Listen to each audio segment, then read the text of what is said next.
We did it! The world's first dragon Viking utopia. Your utopia, maybe. Mine's less crowded and more... sanitary. Hey, bud, wait up! Oh my God, he's not the only one. She's a light fury. Oh, sorry.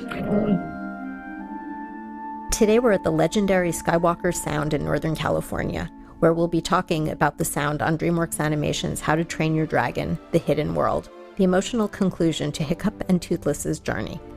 Joining us are Randy Thom, supervising sound designer and re-recording mixer, who won Oscars for The Right Stuff and The Incredibles. His time at Skywalker goes back to 1979's Apocalypse Now. Also joining us are Lefferts, supervising sound editor and additional re-recording mixer, whose credits include the Peanuts movie and The Croods, and Brian Chumney, supervising sound editor, whose recent credits include Ready Player One and The Post. The trio have worked on all three How to Train Your Dragon movies, and today they're joining us to talk about The Hidden World and also about working at the ranch. I'm Carolyn Jardina. Welcome to the Hollywood Reporters Behind the Screen.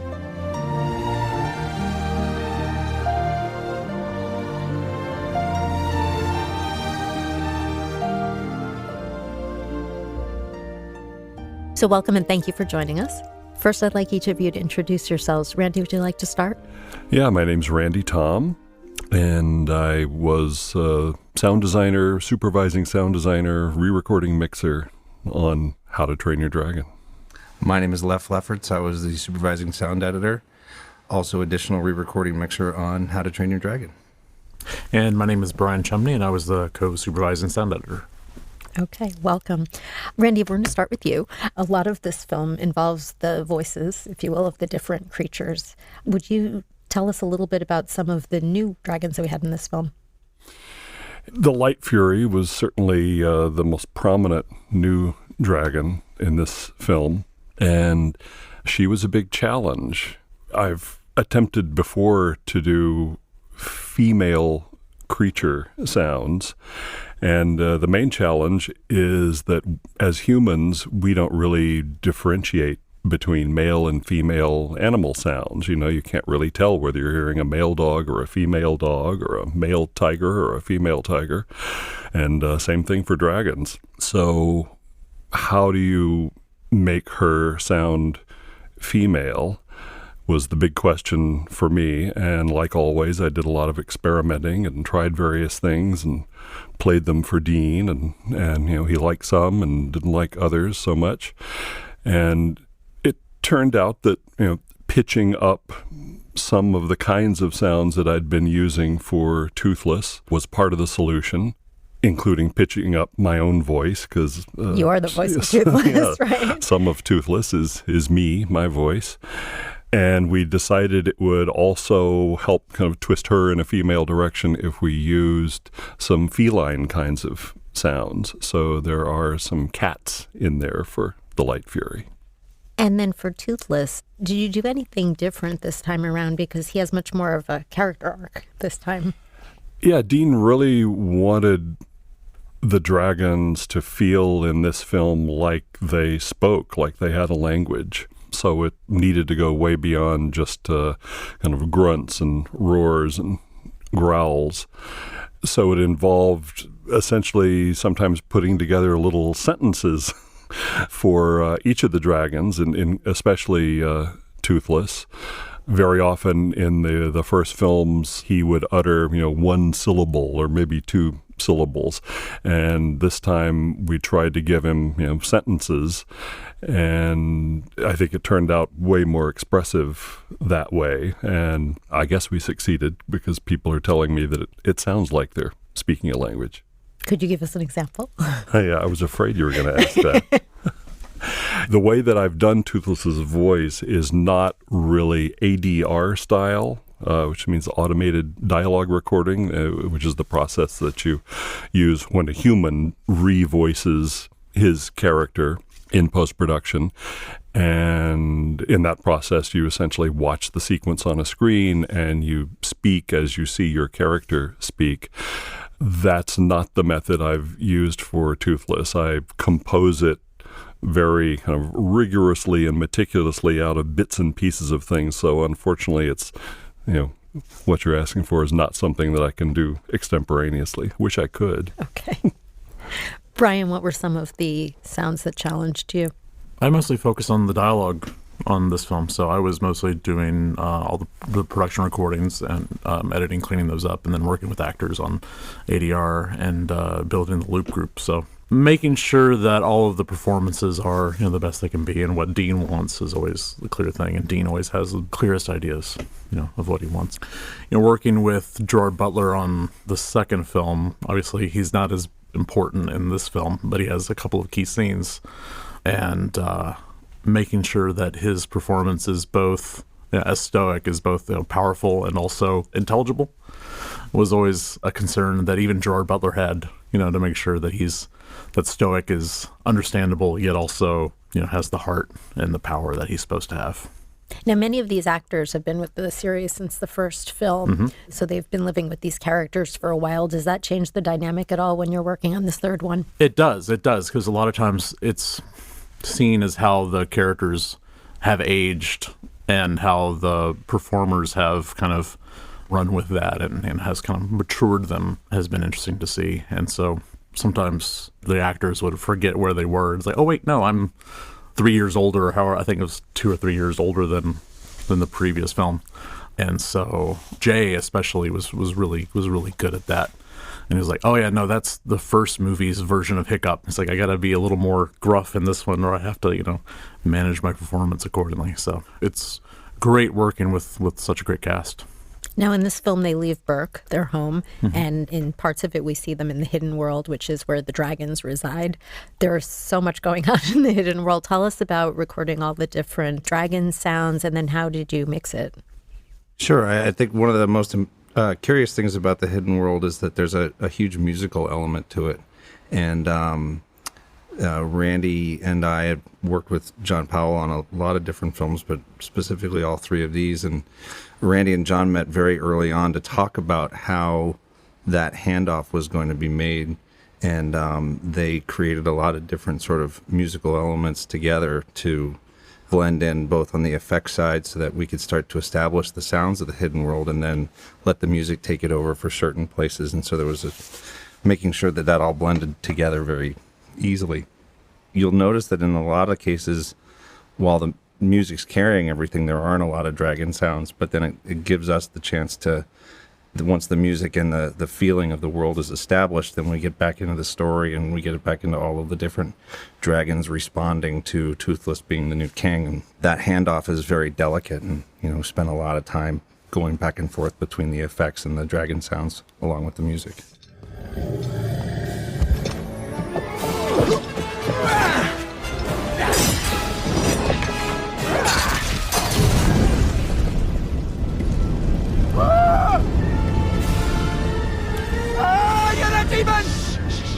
No, I'm not a demon. I'm not a demon. See? Just a guy. When you enter the hidden world, it's such a difference from where they are previously. Did you use Atmos differently, or how did you convey that change when they entered the hidden world? The dragon movies really lend themselves very much to Atmos in a lot of ways for us and allow us to use the ceiling to help tell that story where it's not a distraction. Atmos is a great format, and when you have that moment when you can use it to tell the story, it's great. But we also have to be really careful that you don't have people in the audience starting to look around at what they're hearing. We still want to have them focused on what Dean's trying to have them look at. So it's another kind of a delicate balance. But yeah, you'll definitely hear atmospheric sounds above you that you don't hear in the regular world because you're in a giant cavern, basically. When you enter the hidden world, you see all these kind of crystalline structures on the walls and the ceiling, and you're moving past them. And Dean did want them to, emit certain kinds of sounds as if they were, resonating. And when Leff mentioned the coordination with music, that was one of the most important moments, because if we had produced these kinds of tonal sound effects that weren't in tune with or working with what John Powell had composed, it would have been a problem. So we came up with various kinds of ringing, humming, singing sounds that these crystals might be making, and then we handed them off to John so that he could retune them when necessary to work best with what he was doing musically. There was a moment when we were in the final mix and we first played all of that together, and I remember telling Gary Rizzo, I said, there's beautiful harmony between the sound effects and the music and the scene, and that really was. It's admirable, all the work that the sound effects department did there. Well, could we talk about that mix in the scene where there's no dialogue when Toothless meets the Light Fury on the beach? Between the voice that you gave them, Randy, and the sound effects and the music, it's so emotive. Yeah, of course, it in some ways harkened back to the scene in the first film. Right. When Hiccup and Toothless met, and we were very aware of that. And so we wanted to use some of the same themes, but obviously not exactly duplicate the kinds of sounds that we used in the first film. I love that scene because it was such an opportunity to kind of orchestrate the sound, to make sure that the music and the dialogue, the creature dialogue that happens between the two dragons and the other sound effects don't step on each other, but really complement each other. And some moments in the scene are really quiet and subtle. And people often think that it's the loud and complicated sequences that are the most difficult to do sound for, but in fact it's often the opposite. It's the scenes that are the most sparse sonically because you as a listener are paying attention to every little nuance. And so if something isn't believable or credible, or if it's confusing, you notice it much faster in a quiet scene often than you do in a loud scene. So that sequence was challenging for those reasons, but I loved working on it, I think mainly because of the interplay between Toothless and the Light Fury. It's the beginning of a romance, and we hadn't really done much romantic comedy in this series before, so it was like stepping into a new room where we could do new things in.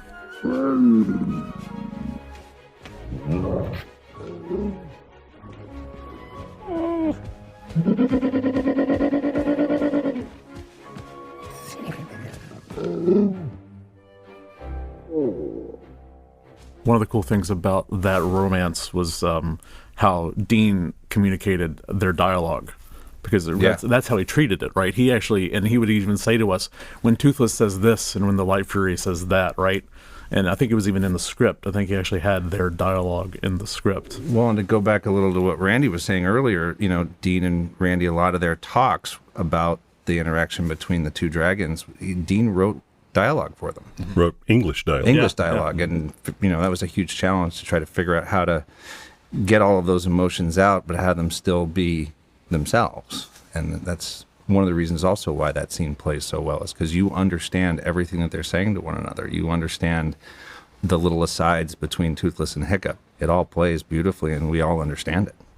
One of the great advantages for us as sound people of working on these kinds of animated films is that the way that animated films are produced, at least in the U.S. and most of Europe, is that they begin sort of as radio plays. Because all you have in the beginning visually is still drawings, storyboards. So as the animators and the filmmakers are trying to figure out whether scenes are working or how well they're working in those very early stages, it's crucially important that they have sound effects and temporary music typically to help tell the story. So what that means for us is that we get a chance to produce these kind of speculative sounds, including dragon vocalizations, super early, often before any animation at all begins. And that way we get feedback from Dean and the other filmmakers, the editors, about what seems to be working and what they're liking and not liking so much. And it also inspires the animators to hear these sounds that, it may be a walrus breathing or, shaking its blubber, or an elephant snorting, the kinds of sounds that you don't normally hear every day that will give them an idea of what they might be able to do visually with a character that may not have occurred to them otherwise. And that's actually very true of the Death Grippers. Randy did a lot of early speculative design based on drawings and, came up with some ideas that informed how they clicked, and their movement of their mouths and stuff was really informed on early sound design. Yeah, Dean had mentioned that maybe the Death Grippers could speak to each other with a kind of code, almost like Morse code or something like that. And so we thought, well, maybe it's this kind of clicking sound that they make with the backs of their mouths or something. And we tried some experiments with that, and some of it was me clicking with my own mouth. I can do that. But I pitch it down so it seems like a much bigger creature than I am, though I'm actually a pretty big creature, to tell you the truth. And, like with all these other things, we try things and some work and some don't work, but that seemed to catch on, this kind of clicking communication between the Death Grippers. Now, something that's very unique about animated movies is obviously nothing shot, so there's no production sound, which really challenges you in a lot of ways. So maybe we'll talk about a few scenes with that in the context. Do you want to start with when the movie opens, we're at Burke, and they're having a population problem, an overcrowding problem, because there are so many dragons and so many humans living together. Brian?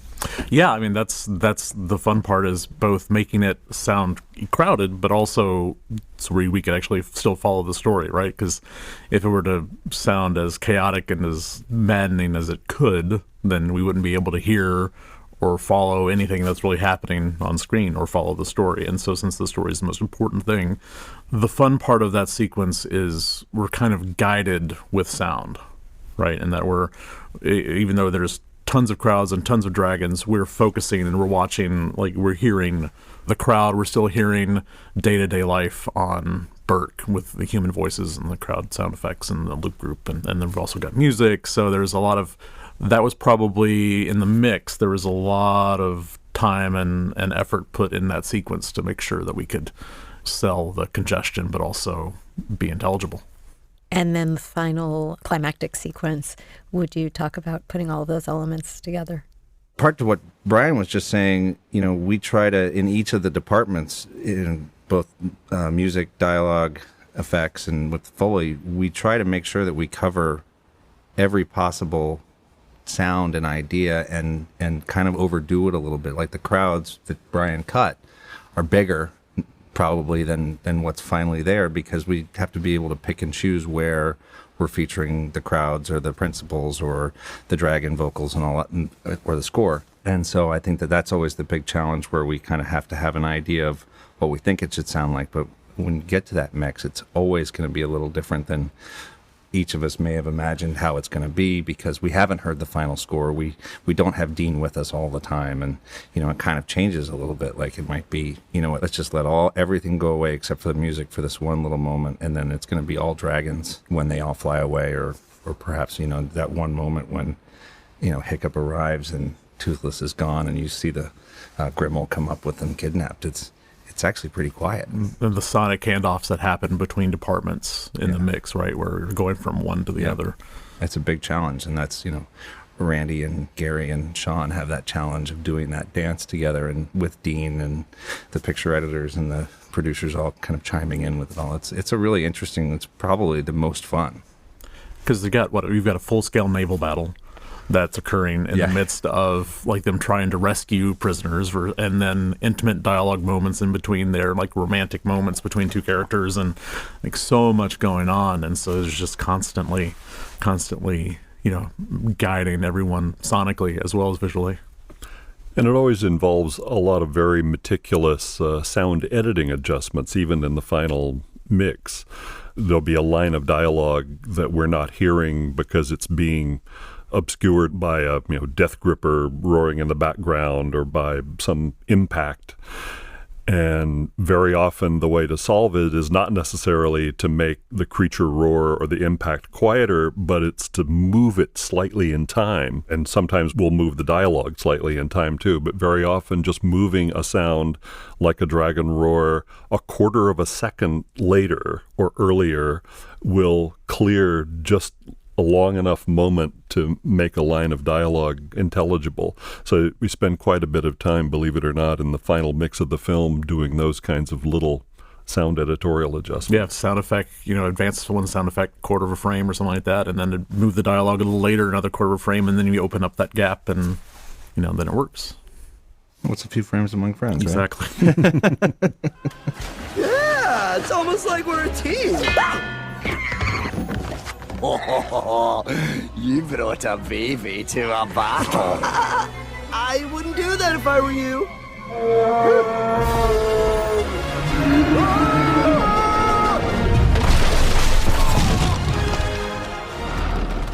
You've all been with this franchise since the first film. What are some of your recollections looking back on working on the trilogy? I guess my first recollection involves Toothless, because I think the filmmakers knew that Toothless was going to be at the center of the story from the beginning. And so one of the first things that they asked me to do was to come up with some speculative sounds for Toothless.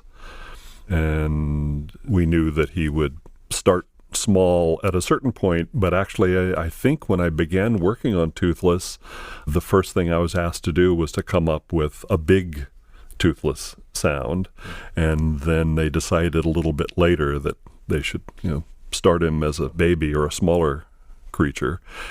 So I set about recording and collecting elephant sounds. And we sent somebody to Thailand to record elephants at a sanctuary there, and also included whale sounds, just every kind of large mammal, that I could think of.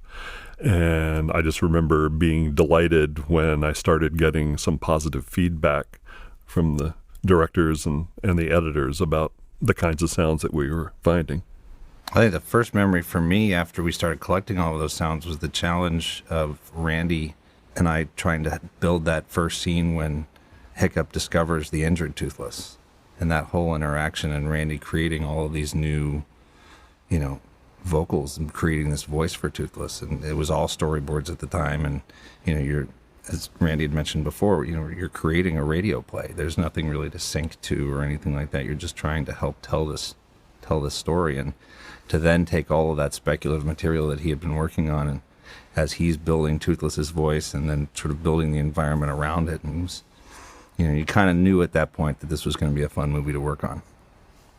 Didn't know it was going to be 3 fun movies to work on then. Well, I think, and for me, I'm probably going to be a little more sentimental. And I think that my biggest takeaway in memory is just kind of the crew. And it's like all the talented people that we've had, both them on all 3 of them, and, some people that weren't on, maybe 1 or 2 of them. But being able to work with Randy and Leff, and it's seeing so many great talented people doing such great work and hearing the result. And I mean, that first film, I can sit back and stick it on and just pretty much, like, I know every single sound, I know every single note, I know every single line of dialogue, and it's still special and meaningful, and it's because of Randy's work, and it's because of Leff's work, and it's just everybody. So do you want to give a shout out to some of the other members of the team? Oh yeah, I mean Al Nelson, big time. John Null, Michael Silvers, Pascal, John Grieber, Andre Finley. We should give a shout out to Mr. Hester and Mr. Carr, our picture editors. Oh yeah, of course. Yeah, they were just a joy to work with on all 3 films. Yeah, Mark Hester and John Carr, great, amazing picture editors. Yeah. Also, that was pretty amazing too, because as with the different movies, them working with all of the dragon vocals that Randy had designed and Al and everybody had worked on, as each movie progressed, they knew these dragons as well as we did. So, you get to the second movie and then to the third movie, and a lot of the dragons that have already been established, they would play with them in a very interesting way. And we were all sort of definitely on the same page from the first movie on as to how, the sonic landscape should be. And very, very involved and passionate about the sound of the movie as well. So it was a joy to work with them. Now we're here at Skywalker Sound, and I know you mixed the movies here, but also I know Dean spent some time here writing the third movie. Randy, maybe you could tell us a little bit about the history of Skywalker Sound happened. and working here.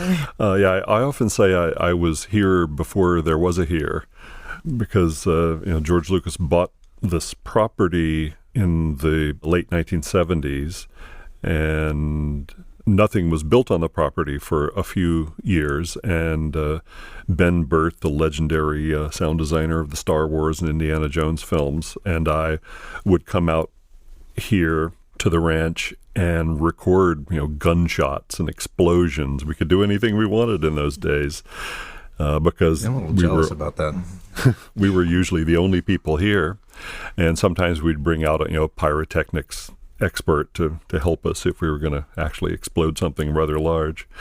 But the acoustics here at the ranch are amazing. We're in a valley that's surrounded by hills that are almost big enough to be mountains, and redwood trees. And so when you make a loud sound, you're hearing it echo and reverberate off of all of these surfaces. So it's an incredible place to make recordings.